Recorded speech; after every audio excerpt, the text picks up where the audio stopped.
Thank you for joining us on part 2 of our exciting journey to John 17, unity in the body of Christ. Perhaps the first misconception of unity in the body of Jesus Christ is that uniformity is required, and it is not. In fact, variety and diversity are the spices of life. The prime illustration of unity that the Bible gives us is 1 Corinthians chapter 12. This is the person we see every time we look in the mirror. You see one body, but different members. You don't see a body that is comprised entirely of hands or of feet or of ears or mouths. Not only do our body parts look different, but they also function differently. They all have a specific role, and when each member of the body performs to the best of its ability the specific role for which it was designed, the entire body is able to achieve the goals that are outlined by the head. Imagine what would have happened if at the sound of the starter pistol, Usain Bolt's ears decided that one would stop hearing and start smelling, and the other ear would stop hearing and start eating or talking? What about if his left hand decided it preferred to be leading when it was the right hand's time to lead? Or what if his left foot decided it wanted to dance before the end of the race? Usain Bolt would have been toast. Similarly, God has made no two believers in Jesus alike. We have different fingerprints, dental IDs, and different DNAs. Even so-called identical twins are at their core different. That is why forensic scientists can identify one person among millions, even after they have been dead for years. God designed us to be different, not identical.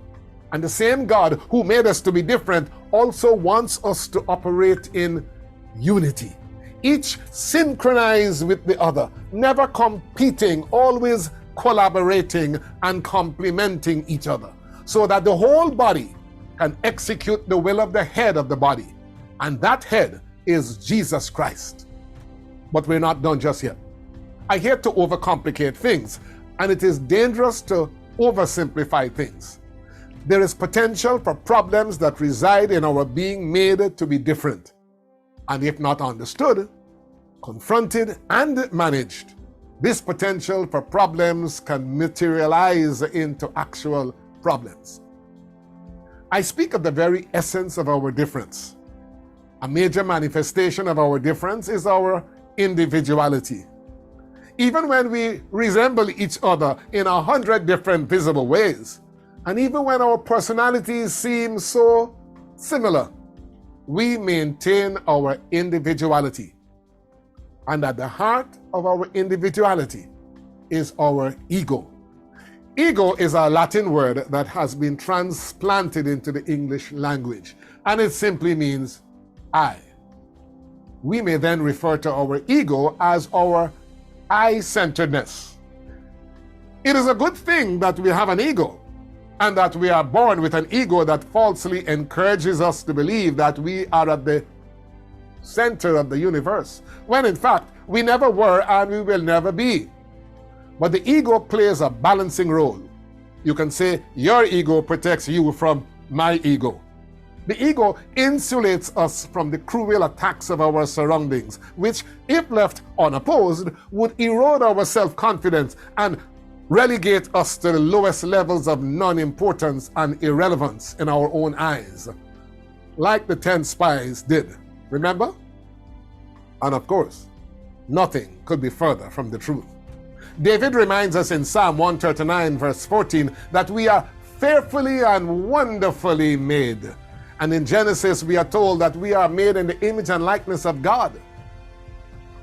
The secret to communal success is not the crucifixion of our ego, but rather the control of our ego.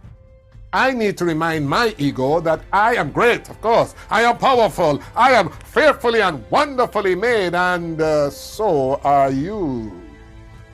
And life rushes to my assistance as I attempt to pursue a path of egotistical selfishness and reminds me that I need others to help me live my best life.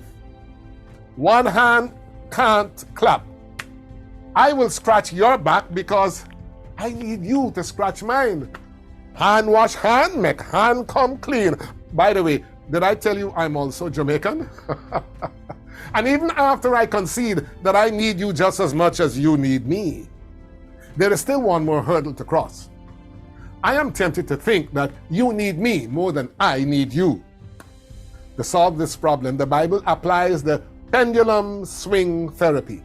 In order to maintain the desired balance, we are not told to esteem each other equal to ourselves. In Philippians 2:3, we are told to esteem each other more than ourselves. The catch is that this therapy is meant to be administered to everybody, and not just to you alone or to me alone. Sometimes I get a glimpse of that out of context when the traffic lights are not working at an intersection. One driver heading east signals the driver going north to proceed. But the northbound driver defers to the eastbound driver and tells him to go first. They extend this courteous deference to each other for 2 or 3 times. Then what happens? Both drivers move off at the same time. And that does not always end well. To fix this, we need to add the Christian grace of receiving that allows us to accept that it is just as important to humbly receive when someone gives as it is for us to humbly give so that someone can receive. Unity in the body. Here we come. Don't miss part 3.